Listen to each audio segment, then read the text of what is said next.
So yeah, to summarize though, it basically is an issue of, you know, what we should be doing anyway, studying our religion, welcoming people, just being fundamentally good people to begin with, and that is the best dawah, the best way to invite people.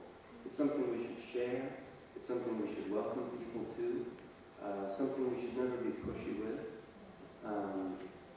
Now, but the Quran itself, you know, tells us what to do. Do not argue, except in good ways.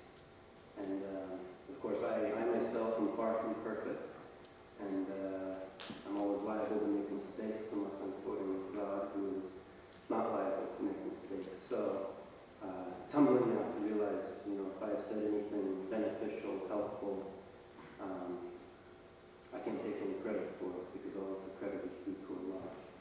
Only the mistakes have been mine. So, Assalamu alaikum, jazakallah khair. Thank you. For this great gathering, because Muslim community got together and shared their ideas, their sayings, practices. For example, we didn't know that there is a group, supporting group for our for sister converts. Most likely, they didn't know that there is a volunteer, brothers, Yalan and me, who goes to Utah prison. There are 3 buildings, and we're just 2. And I'm leaving in May, and most likely this supporting group for sister converts, they didn't know that there is a volunteer brothers in prison. So there's a huge blank page for women in prison. So they need help. I don't want to talk about in detail about this. We need volunteers, we need funds, we need some Islamic books and materials. Please support our Muslim community, and may Allah all bless and help us, inshallah. Assalamu alaikum. Utah Muslim Assistance Ummah, in short, get the whip. And those are the prison Muslims, majority of which are American Muslims. Very few of them are actually, there's only one that I know that comes from the lands of the Middle East or any other largely Muslim populations there. American Muslims mostly converted to or embraced Islam in prison. And they need you. They need people better than I. They need people like Hudayfa, they need people like you that can be there, that can help them, that can learn from them, and that can teach them, and that can practice with them, that can love them. So, having that said, I want to give very quick hadith that Abdullah ibn Amr, both himself and his father are of the companions, related that our Prophet ﷺ said, نظر الرجال إلى أخيه على شوق خير من اعتكافه سنة في مسجد هذا. Muhammad ﷺ says that for a man to look upon his brother with shauq, with desire, with yearning, with love, is better than for him to go to i'tikaf in my masjid for a year. A lot of us don't have the opportunity to do i'tikaf for a year in the masjid of Muhammad ﷺ. But if we were given the opportunity, we would run to it. We wouldn't run to it, we would fly to it. It'd be easier for us to fly to it, I guess. But we would go there with much anticipation, much yearning. And this hadith says, and let's explain, we got a lot of youth with us. When Muhammad ﷺ is talking about ila akhihi, upon his brother, upon his sister, is included in that we, as brothers of Adam, alayhi salam, everyone, Muslims and non-Muslims, within the circle of Islam and the understanding of Islam, look upon each other with love, with yearning, with desire. That is not just your blood brothers or blood sisters. That is your brothers and sisters, companions in the path to Allah. And that is the brothers of Adam. How is that? What kind of perspective is that? Ala shawqi, with feeling desire for them, with feeling good for them, with shawq, with yearning and divine love, that you want them the best, want for them the best that you can give them. And that is, and once with those feelings sincerely, with ikhlas, with sincerity, that is a great thing to behold. Inshallah, we will be able to do that. But we gotta be realistic a little bit within ourselves. We have a lot of disunity.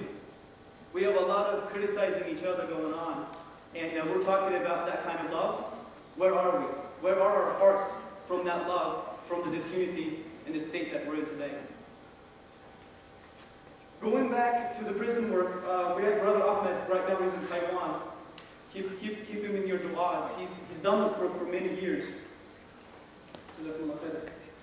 And he basically shouldered it by himself, by and large, and he went day in, day out, week after week, taking care of his family and also taking care of his business and his work, and did this work for them and for the sake of Allah subhanahu wa ta'ala. But he's going back to Turkey. Hudayfa has been helping him out very much. He's also going back home to Turkey. I'm staying here. I'm the only one. I need help. So, what is our purpose in doing this? First of all, the purpose is, it's a duty upon us from Allah subhanahu wa ta'ala. It's a duty that we need to fulfill. A portion of us need to fulfill this duty. A portion of us need to fulfill this duty because there are Muslims there that are in need of knowledge, in need of help, in need for someone to protect their rights. They're going to have food problems. Who's going to stand up for them? You are going to stand up for them. They're going to need religious items. They're going to need books. Who's going to buy it for them? The prison system is not buying it for them. And who's going to win them to society when they get out? When a Muslim does something that you don't agree with, a few years from now, you're going to point to him and say, look, he's not a real Muslim. Islam doesn't say this.